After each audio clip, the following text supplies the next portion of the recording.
বিসমিল্লাহিৰ ৰহমানিৰ ৰহিম।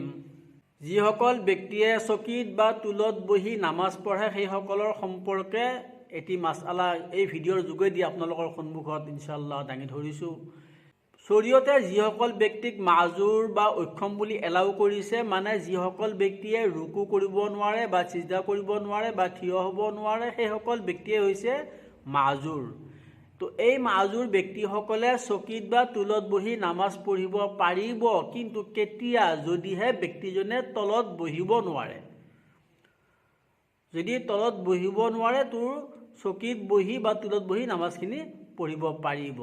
কিন্তু তলত বহিব পৰাৰ পিছতো ব্যক্তিজনে তলত নবহি যদি চকীত বা টুলত বহি নামাজ আদায় কৰিছে, মাসআলাত সখ্ত মকৰুহ বুলি লিখিছে, মানে বহুত ডাঙৰ মকৰুহ। সেয়েহে উত্তম তৰিকা হৈছে তলত বহি নামাজ পঢ়াটো। ২ নম্বৰ কথা হ'ল, চকীত বা টুলত বহি নামাজ পঢ়া ব্যক্তি বহুতক দেখা যায়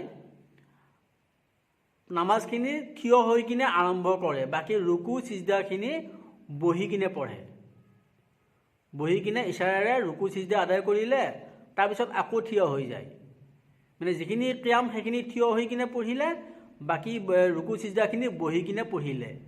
এইটো কিন্তু উত্তম তৰিকা নহয়।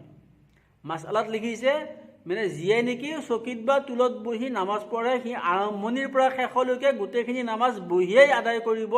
এইটো হৈছে উত্তম তৰিকা, এইটো হৈছে আফজল তৰিকা। আল্লাহ ৰাব্বুল আলামিনে আমাক এই কথাখিনি বুজি ইয়াৰ ওপৰত আমাক আমল কৰিবলৈ তৌফিক দান কৰক। আমিন সুম্মা আমিন।